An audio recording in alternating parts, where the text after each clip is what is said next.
Guess what, everyone? I am the narrator and host of a brand new podcast called Year One. It's about a teacher's first year of teaching third grade, and it's been produced by Share Your Genius and is brought to you by Carnegie Learning, leaders in curriculum for kindergarten through 12th grade.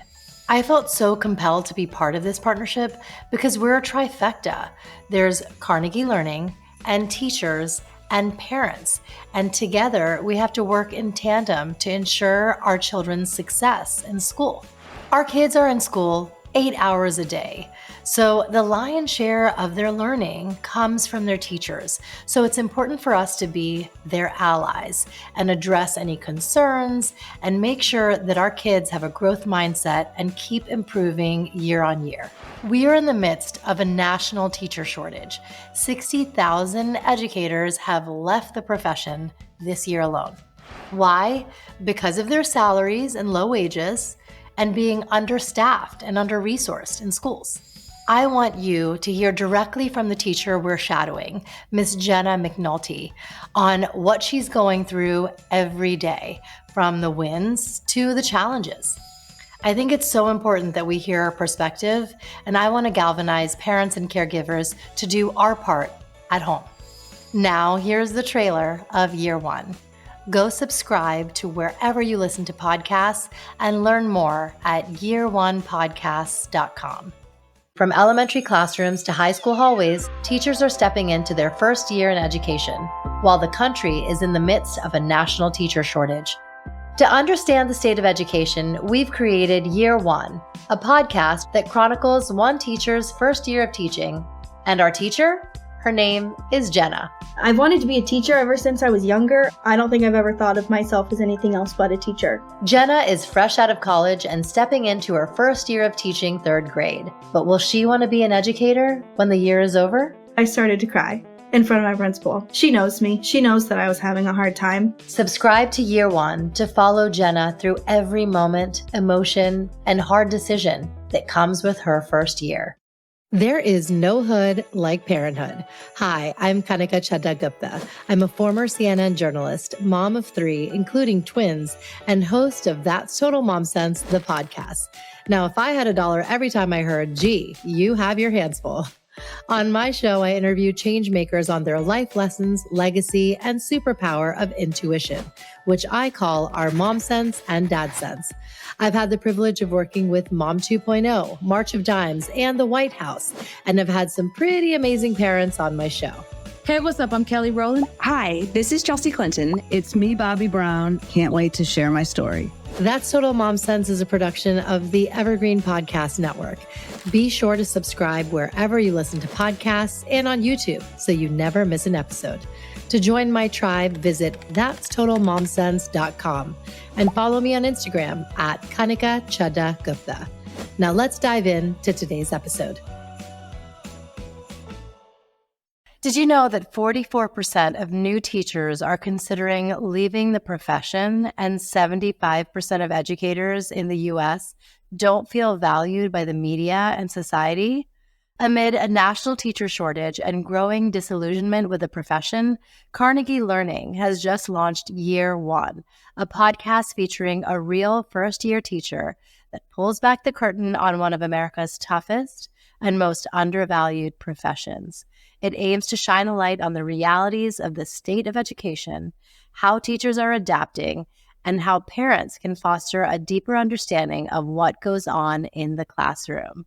This episode really hits home and is so special to me because I am narrating Year One, and today I am joined by the other 2 spokes on the wheel, legs of the table, trifecta. I do feel kids need to have 3 things taken care of to be healthy, happy, and successful in their lives and student lives. It's the parents in the home, the teachers in the school, and their curriculum.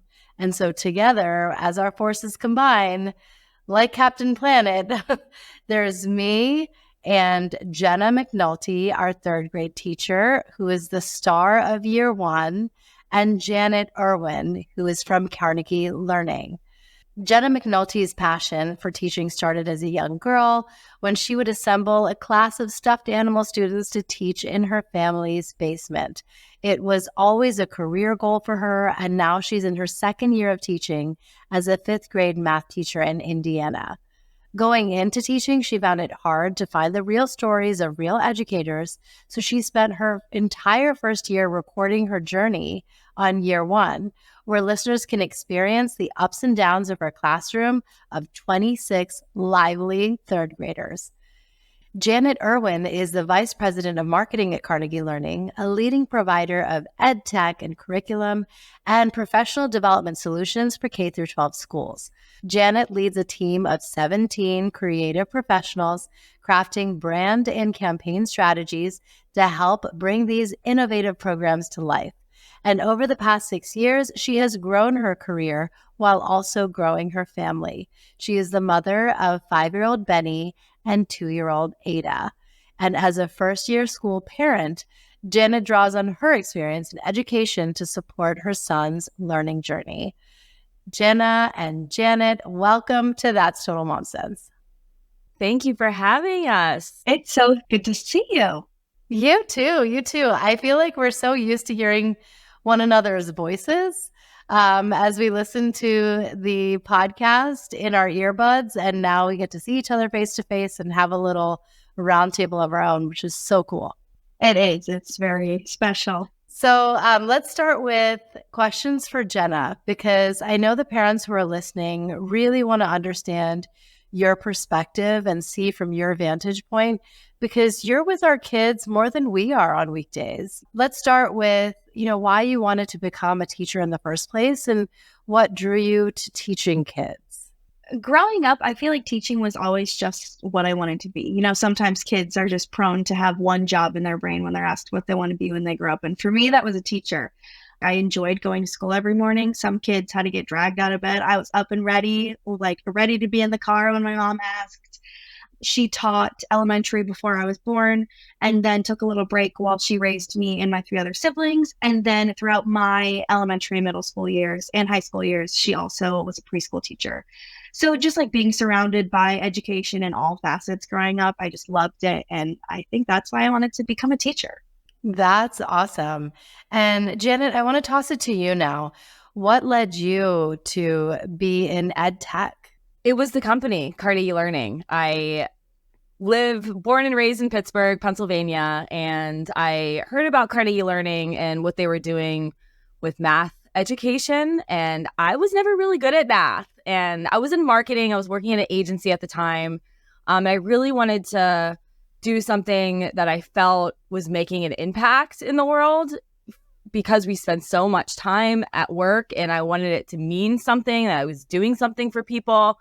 And I knew about Carnegie Learning and what they were doing with math learning, and they were using AI to help students learn better. They're using it to understand how they learn. They're backed by research, and they created the software that acts as a one-to-one coach with students so that they can get back on track if they need it. And I just thought it was just such a powerful tool. And as I learned more about the company and saw that there was an opportunity, I really wanted to be part of it, and joined a very passionate group of people who were, it was a small boutique company at the time. And now, I started 6 years ago. Now it's just blown up. I mean, it went from that boutique math ed tech company to really a pioneer in K-12 education. We're award-winning products in math, literacy, world languages. We provide professional learning services and tutoring services. We're in more than 4,500 school districts. It's been a crazy 6 years, but a really amazing experience, and just working with just such passionate people that are just trying to do the best they can for these students. And now tell us from, both of your perspectives, what the impetus was for year one to launch, and why you both decided we have to be on board. We understand that it's the teachers at the center of it, and we're building these tools and services for them. With them, it's designed to help them because we know that they need it. I mean, it's tough for them. more and more teachers are leaving the profession, as you mentioned earlier. And we thought that maybe if we could just shine a light on the teacher experience and just simply tell the story of a teacher and let people see what it's like, that might make a difference. But also for the teachers who are considering leaving and they hear Jenna's story and how passionate she is about teaching and how she's overcoming these challenges, and they decide, I'm going to stick it out too. Or for the aspiring teachers who are debating whether or not to do it because of the money or whatever, maybe, you know, they'll power through like Jenna did and they'll continue to teach, because those are the people we want in this classroom. So we want the people that are really passionate about teaching and they have that empathy and that kindness and that patience that just makes them wonderful people that can handle it. And we just wanted people to feel like they, you know, teachers to feel like they weren't alone. And then everyone else listening to just understand how hard it is. There are a lot of quote unquote mentor teachers that you can find online, like veteran teachers who are showing their way of how things work in the classroom and their experiences. But there's not a lot of like first year, second year, beginning year teachers showing the like raw, real experience. There's like young TikTok people who show like all the trends and stuff, but no one was really showing like the raw and real like ins and outs of the good and bad of the classroom. So going into my first year, I thought it would be a really cool opportunity to be able to kind of document, like I said, the ups and the downs of my whole entire first year. So that way I can listen back and really think like, oh man, I grew. Like I would not do that the same way now. Like I'm already having those moments listening to it this far out. But I just thought it would be an interesting thing to document just the vulnerability of being a first year and figuring it out one step at a time with every mistake that you could possibly make and all of the amazing memories that come with it as well. You know, for parents, we really feel like we don't know what goes on. I see what they're working on for homework, but our school kind of mandates let them have executive functioning and do work independently. And I was learning for the first time, I didn't do this in school, but they said, teachers have said, we want them to learn the basics. We assign a worksheet. They take the worksheet home. They take it out of their backpack. They, you know, do it as best as they can, put it back in their backpack and remember to bring it to class. So it's not so much like getting answers right or wrong. It's having that autonomy. I agree. The not knowing part was my biggest fear and like discomfort when, you know, Benny started school is I have no idea what's going on. And I felt absolutely helpless. Like I don't know what's happening and I don't know if he's okay and if there's going to be someone there for him in those stressful moments, because he's a sensitive kid like his mom. And, you know, I knew that like one little thing could happen this early and it could lead to him hating school or hating learning. And I know how important it is to love learning. I want him to love learning so much. I want him to be a lifelong learner. Poor teachers, right, are juggling. How many kids do you have in your classroom, Jenna? And how do you know, you can't just share that with every single parent. You know, we just have to trust you. It's interesting because it's definitely a two-way street. Like as a teacher, I know exactly what's going on in the classroom, but I have no idea what's going on at home. Like I have absolutely no idea where these kids are coming from, if they're coming from a supportive, happy family, if they're coming from areas of struggle. Like it's, as a teacher, I kind of had to connect the dots almost a little bit with a lot of my students to really figure out who they are and what they're coming to school with, like where their starting point is at. That was something in college, like my professors would like say all the time. It's like, you have to meet the kids where they're at, no matter where they're coming from. But it's hard as a teacher when you don't know where they're coming from. Yes, you can kind of make assumptions, but not all assumptions are true. So yeah, it's interesting hearing it from the flip side, because I'm like, I know how they act in school, but I have no idea how they act at home. Right. I want to know, does that bring, you know, clearly it does bring this added pressure for the students that don't have a supportive environment at home and, you know, are going through any kind of trauma. It's like they're going to bring that to the classroom with them. And if they're acting out, it's because of, you know, it's just kind of the ramifications of all that they're going through. And, you know, now you have to manage that while getting a lesson plan completed. So like incredibly challenging. How do you do that? And it's like, just emotionally, draining. One of the biggest lessons I had to learn during my first year of teaching is that it's okay if my lessons don't go as planned. Like as a teacher, you will spend so much time lesson planning and creating these awesome, engaging activities for your students. And 0% of them will go the way that you want them to. Sometimes for the better, sometimes for the worse. But like I had to tell myself over and over that if I had to stop a lesson to help a student self-regulate if something was happening, or if I had to pull a small group to settle an argument that was happening, or any of those sorts of things, I always had to remind myself that that's not a failure that I had to leave the rest of the class for a second. That's a win that I get this chance to help these students in a one-on-one or small group like environment. And that was really hard for me to understand because every time I had to stop, I was like, well, there goes my lesson. Like I went to school to become a teacher and I'm not even teaching right now. But teaching is so much more than just the lessons that you're doing for these students. There was a moment I had like that where I realized that Benny's teacher put Benny first. And not only did she put Benny first, she put me first. One of the hardest moments I had so far since Benny started school is it was, I think, the third day of school. And we, the school recommended get them on the bus from day one, like get them used to that. And these poor kindergartners are like wearing backpacks that are like twice their weight. And he's carrying his little backpack and getting ready to step up on the big bus. And he steps up and I see him bobbing his head up the aisle of the bus and then back down, back up again, back down. And I swear it was the longest 2 minutes of my life. We're stopping all this traffic and he won't sit down. And I don't know what's going on. Like he won't sit. And I don't know if he can't find a seat or if no one's letting him sit there and he's stopping traffic. And then finally the bus driver had to open the door and say, hey, can you help him? He won't sit down. So we had to get on the bus. And it was probably humiliating for him and just say like, Benny, you got to sit down. You're stopping traffic. Please sit down. Everything's okay.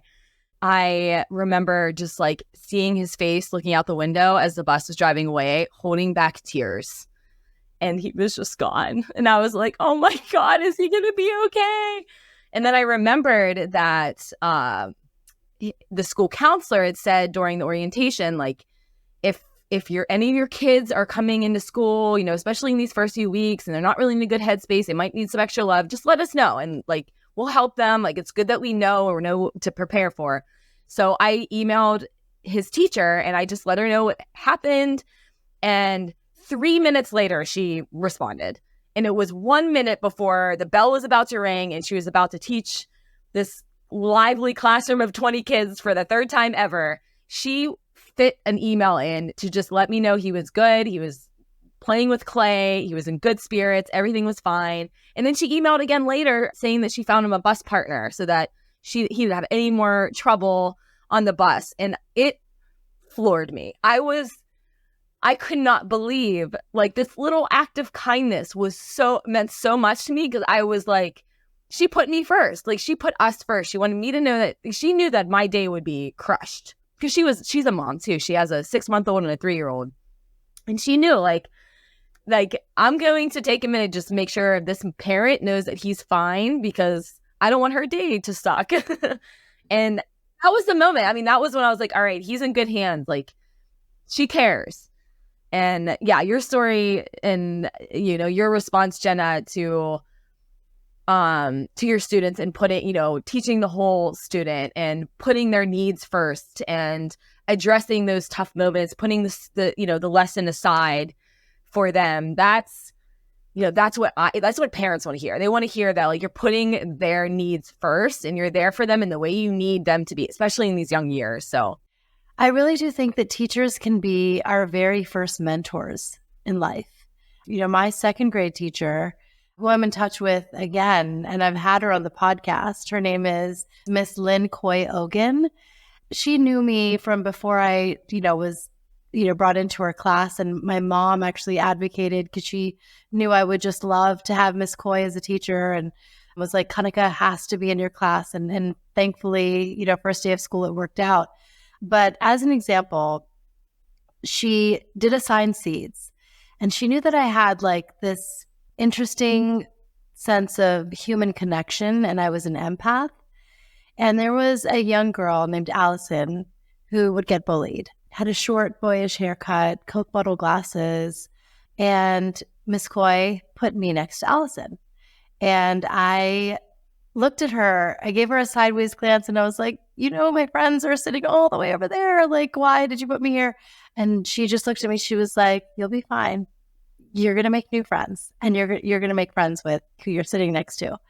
And so Allison and I started talking, and I was just so floored by how, you can so quickly connect with someone. And I was like, she had such a sense of humor and personality, and we didn't know her from before. And so later, when kids made fun of her at the blacktop, I was like, don't say that. Allison's my friend, and I would stick up for her. And it took my teacher to notice that, I'm going to help her out, and I'm also going to bring out the, personality traits and qualities that Kanika has. And I'll never forget it. I'm 42 and I'll never forget it.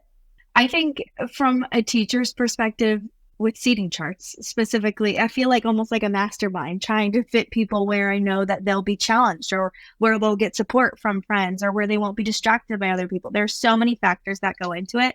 But I think, especially at the elementary level, when you're kind of required, I guess, to have these sorts of like routine seating structures where these students are, it's almost like a powerful tool in the classroom to help students become the best learners that they can be. And also, like you were just saying with your own story, to help students create those relationships and create those meaningful memories and moments in school that shape how they view school and shape how they view others.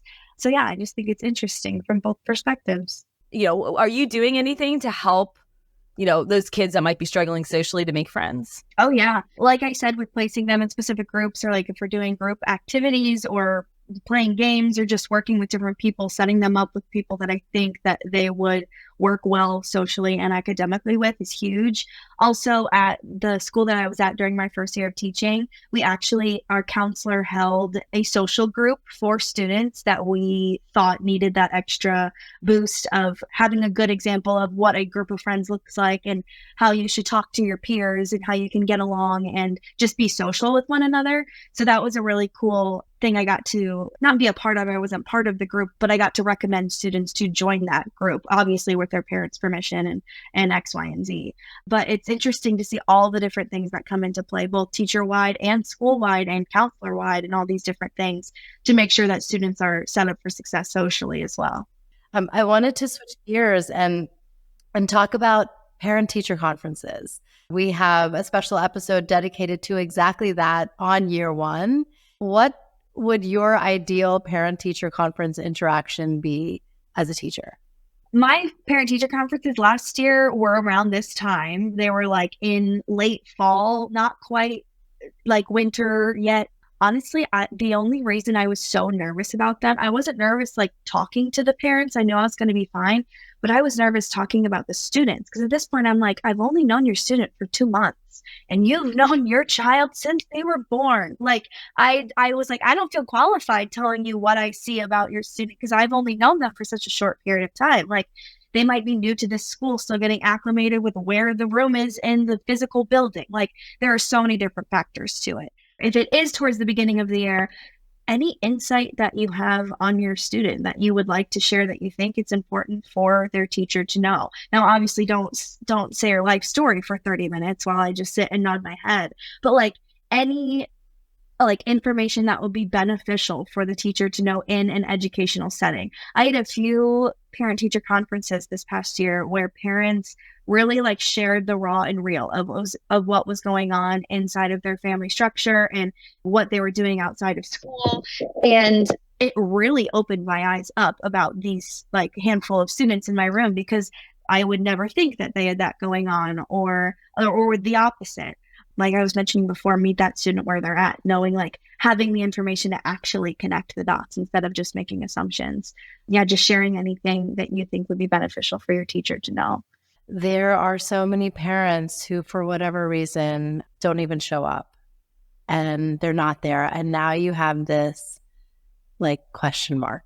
I had that happen to me last year one of my students' parents never signed up for a conference. I reached out a couple of different times, and they never responded. And even later in the school year, when I was starting to have some questions about the student or like some behavioral thing came up, I reached out to both mom and dad. I never got a response the entire school year.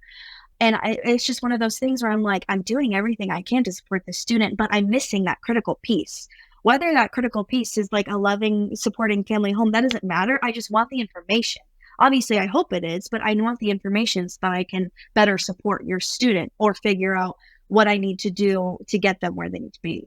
So yeah, it's a shame when parents don't communicate whatsoever, because like you were talking about the trifecta of it all, it really is an integral piece of the puzzle when it comes to a student's education. A lot happens at school, but also a lot happens at home. You talking about that on the podcast was such a moment for me as a parent, because I do not want to be any sort of blocker on this learning journey for Betty. Like, I want to do everything I can to support teachers and whatever they need out of me. Like, I just want to be able to support and be a good partner to both of my kids' teachers and both of my kids' lives. I kind of made like a promise to myself and to my kids, like, I'm going to just be the best partner I could possibly be. But I want to ask you, can you describe what that looks like? Like, Jenna, like, what does a perfect parent-teacher relationship look like? Because I kind of get, you talk about like share things about your students, about your kids, and you know, let you in a little bit on what's going on at home. But I also like don't want to over communicate. I don't want to stress the teacher out. I don't want to be like too much either. So just could you just describe to me the perfect parent-teacher relationship? I wish I had the perfect definition. I mean, like, it depends on the child, if I'm being honest. It depends on the student, how much communication and how much information is needed and how much support and like verbiage back and forth needs to happen. Some of my students, you know, I could get the bare minimum from their parents and I could give them like a great education, like no puzzle pieces are missing. And then others, I really rely on the parents to keep me in the loop about things that are going on. So I wish there was one specific definition. The biggest thing I would say, though, is keeping that open line of communication, but also giving the benefit of the doubt to the teacher. Obviously, everybody is flawed. People make mistakes. Things happen. But like one of the worst gut punches as a teacher is getting a message or a call from a parent that makes you feel like you're bad at doing your job. Because they'll obviously you're there to support your student. You take your student's word for whatever it is because you love them. They're your own. Like, I totally get that. But it's really hard sometimes when parents are like focused in on their student's perspective and don't even think about how like, oh, there was an adult in the room. They probably handled it the way they should have. They don't think that. They just think, oh, my child came home and said this. It wasn't dealt with the way it needed to be dealt with. I'm like, just give me a second to let me tell you how it went down from an adult's perspective, please and thank you. So all that to say, just giving the benefit of the doubt to the teacher, because they are a professional in the classroom. They went to school to get a degree just like you did to do your job in whatever facet you work in. So just treating them with patience and with care and having that open line of communication. For classroom resources, over 90% of teachers spend their own money on school supplies and other items that are needed throughout the calendar year. So how can we keep providing that support and giving you as teachers the resources and materials that you need like regularly? Because that's something that should be a given baseline for you.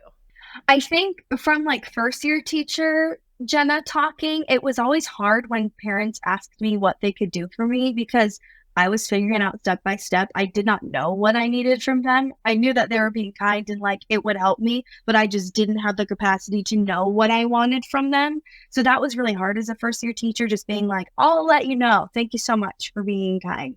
As the year went on, though, some little things that helped so much. At my school that I was at last year, we had a parent come in once a week to make all of our copies for the entire third grade, which was so awesome.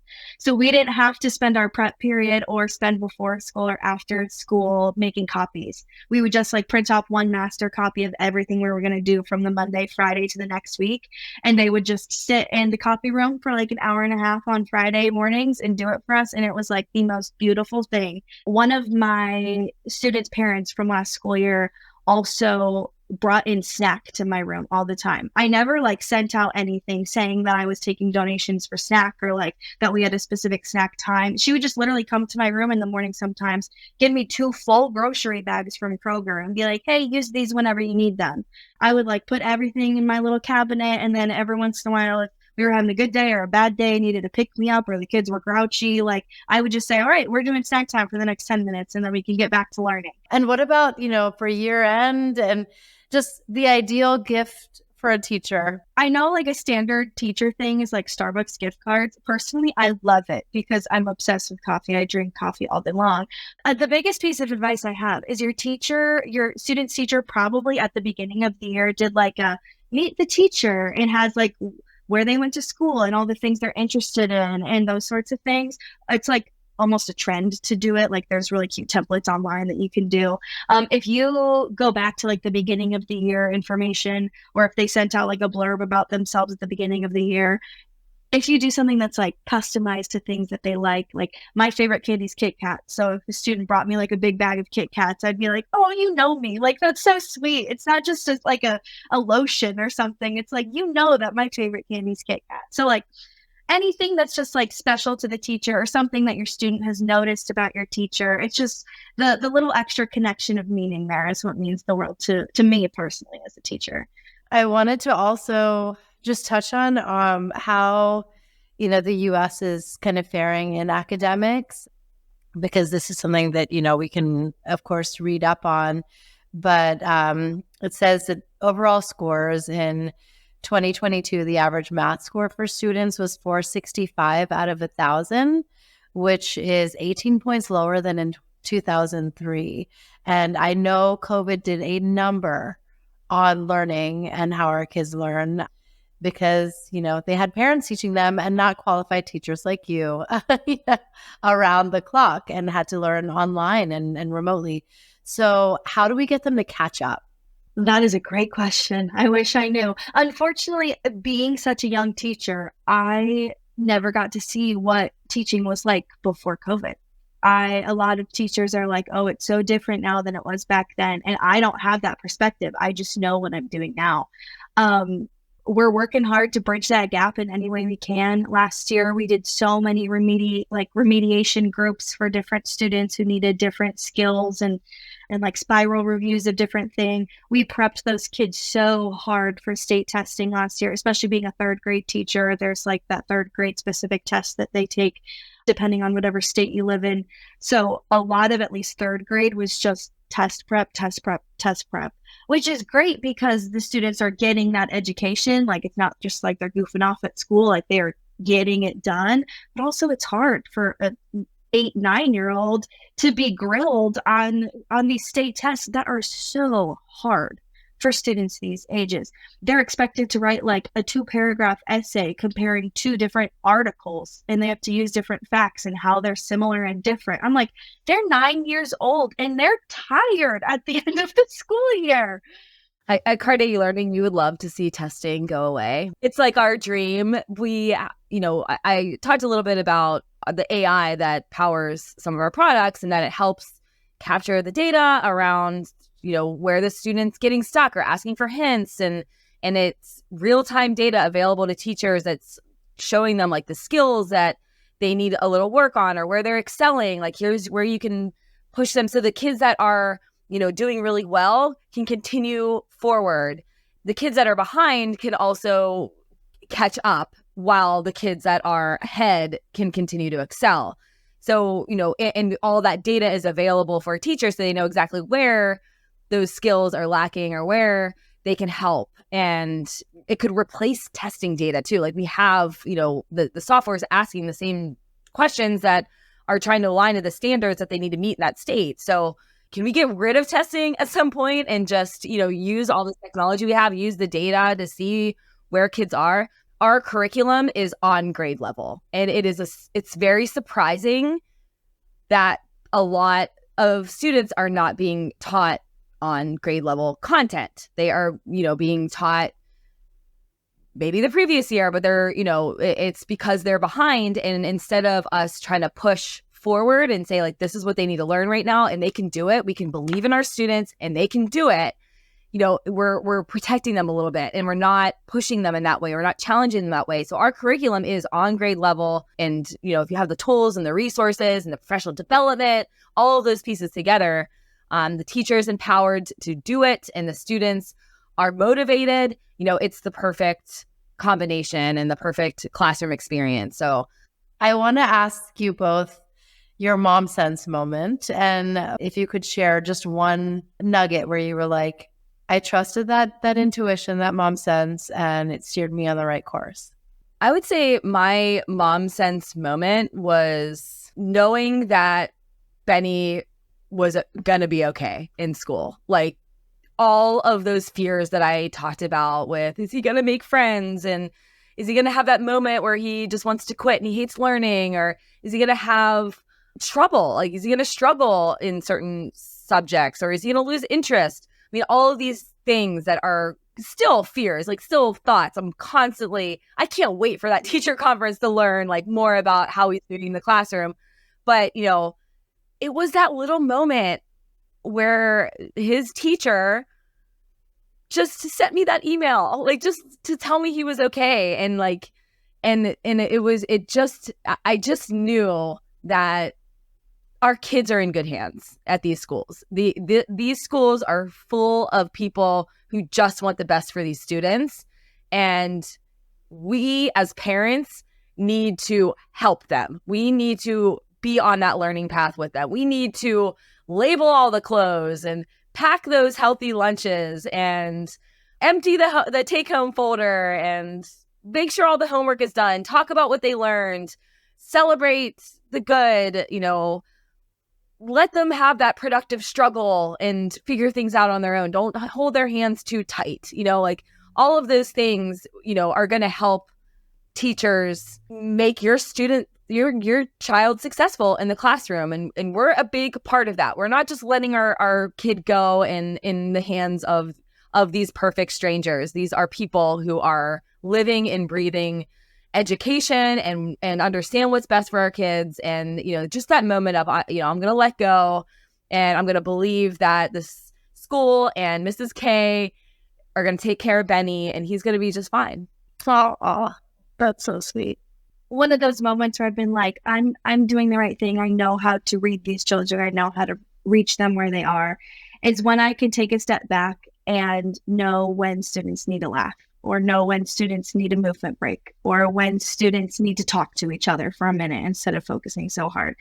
Like the biggest memories that I have from my first year of teaching, yes, I remember the meltdowns. I remember the fights. I remember all of the bad things.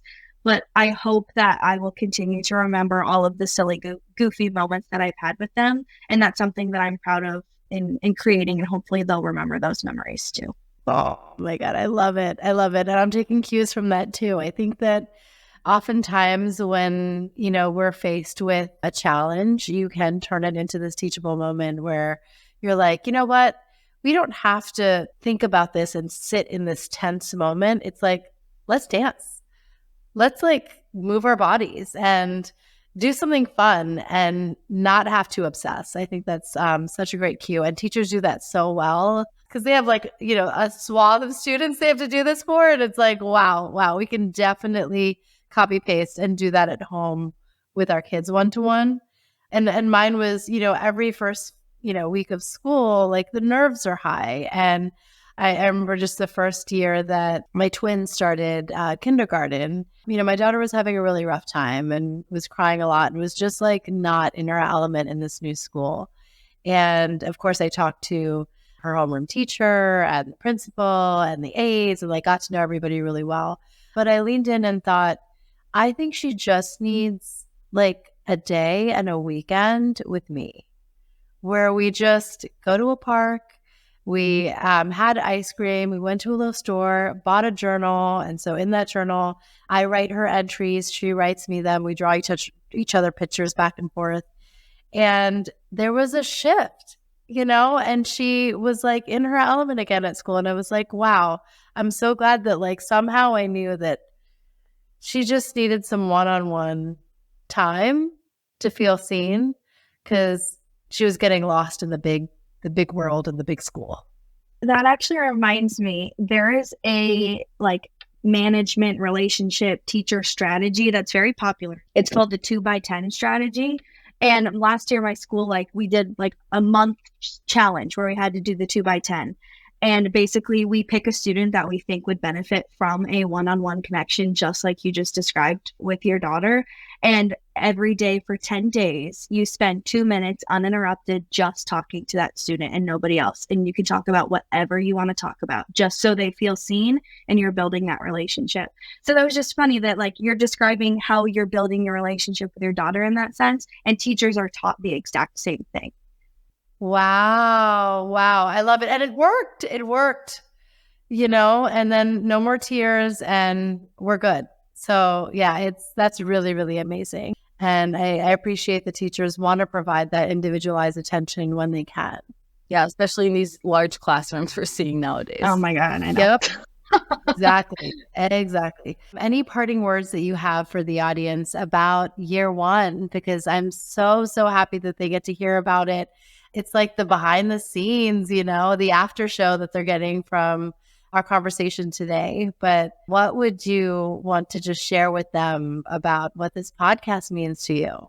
It means a lot to me. My first year of teaching is something that I'm going to remember forever, especially now that it's literally documented. And I think that it's so special that it is documented in that way and that it's accessible to anyone, whether you're a teacher, whether you're a parent, whether you're a grandparent, whether you want to become a teacher. It can be listened to by so many different lenses. And I think that's what makes it really unique and really special. And that's why I'm excited to share it.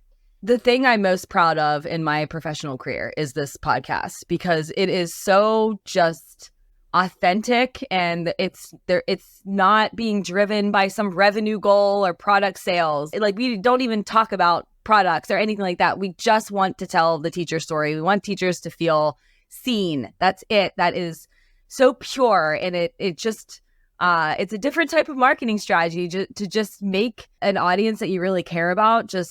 It's different. It's a different type of marketing strategy for, the motivation just to be about the audience we're targeting and the value we can bring by just telling a teacher story. We took a risk. We're we could definitely pick a teacher that's going to quit and hates this job because it's hard. We're seeing it all the time.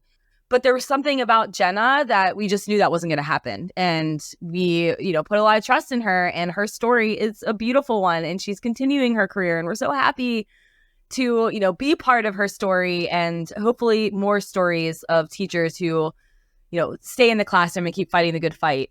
But, as a parent, it had a really big impact on me and how I just want to support Benny and when Ada starts school, just be there and, for him and for the school and for teachers. And I want other parents to listen to it too, and maybe take that away, and maybe, there's a little bit more of a connection we can help build between teachers and parents. So I hope your listeners take that away with them and listen to the podcast so that they can have some empathy for teachers and understand where they're coming from and, be a good partner to them.